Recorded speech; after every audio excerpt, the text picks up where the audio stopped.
Hi, Big Rob from Celeb Heights here. Now, everybody has a barefoot measured height.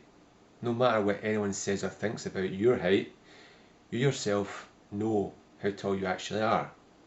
But there's another type of height which I like to call perceived height. That is the height other people around see you as. Now, as grown adults, we can't really alter our barefoot height, unfortunately. But we can, to a certain extent, change or influence our perceived height.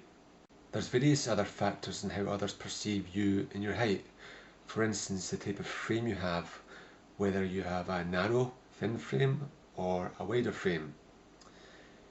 Your leg length, whether it's short or long. Your overall physique, the amount of muscle you have. Your shoulder width. Also your head size, whether it's thin and long or wide and short. Your hand size.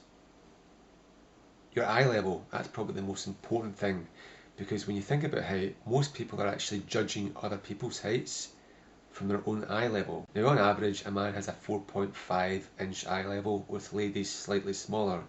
Now imagine the scenario, you could have two people the exact same measured height, but one person has a head size which is small and an eye level which is closer to 4 inches. The other person could have an eye level closer to 5 inches.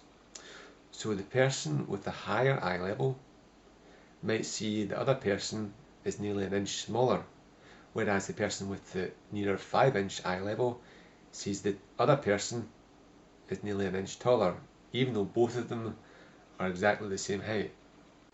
So how can you influence your own perceived height?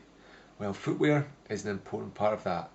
If you wear thin sneakers or shoes, you're typically lowering your perceived height because your footwear is less than the average across the population. Now this is why lifts and elevator shoes were invented, the whole idea of them being to raise your own perceived height well above the average. For instance, a 2.5 inch elevator shoe might be giving you about 1.75 inches above the average type of shoe, which is quite significant in altering your own perceived height. Now of course, the percentage of people who actually wear lifts and elevator shoes is quite small. As an alternative, many men choose to wear boots, thick running shoes, or even cowboy boots. The kind of clothing you wear can have an effect. The smarter you dress, the greater the influence you might leave with people. Also, how you groom yourself can be important. Being well presented, having a nice shaped or even voluminous hairstyle can add to the illusion of height. Everybody has a measured height, but we also have a standing height, a kind of normal posture height. Now that is one area you can work on to improve your perceived height. On average, people might stand half an inch, 3/4 of an inch less than they actually measure.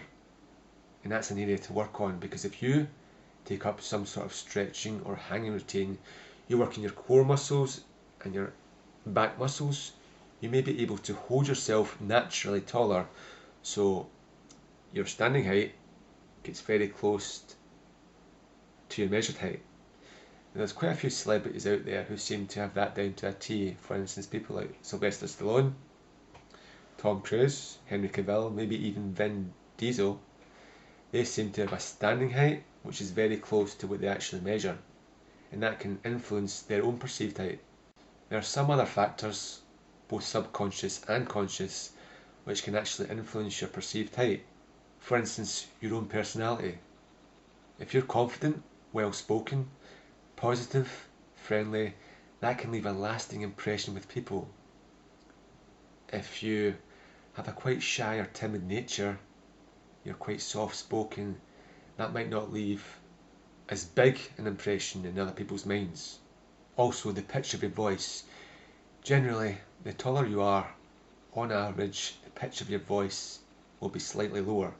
Now, if you've got a higher pitched voice, people might, on average, see you slightly shorter or think of you as shorter than you are. Now, can you actually lower your voice? Well, if you increase or boost testosterone levels, that might have a small effect on your pitch. Another factor we probably don't think much about is our circle of friends. You yourself could be average height, but you have quite a lot of friends who are taller. Now within your group, people generally would think of you as smaller than you actually are. And also out with your group, if they see you and your friends together, people might actually think of you as short when you're average. Now in films, this is important because many stars might be average or even slightly shorter than average, but they want to be seen as taller. So casting directors might employ supporting characters shorter or average to make the star appear taller. So that's some of the factors to consider when we talk about perceived height. Unfortunately, we can't really change our barefoot height much, but we do have the scope to alter or influence our perceived height in public. Whether it's the clothing you wear, the footwear, your own personality, your posture, or even the people you surround yourself with. You may not physically be able to grow, but there is room for growth in perceived height. Thanks for watching. Keep walking tall, like Rob Paul.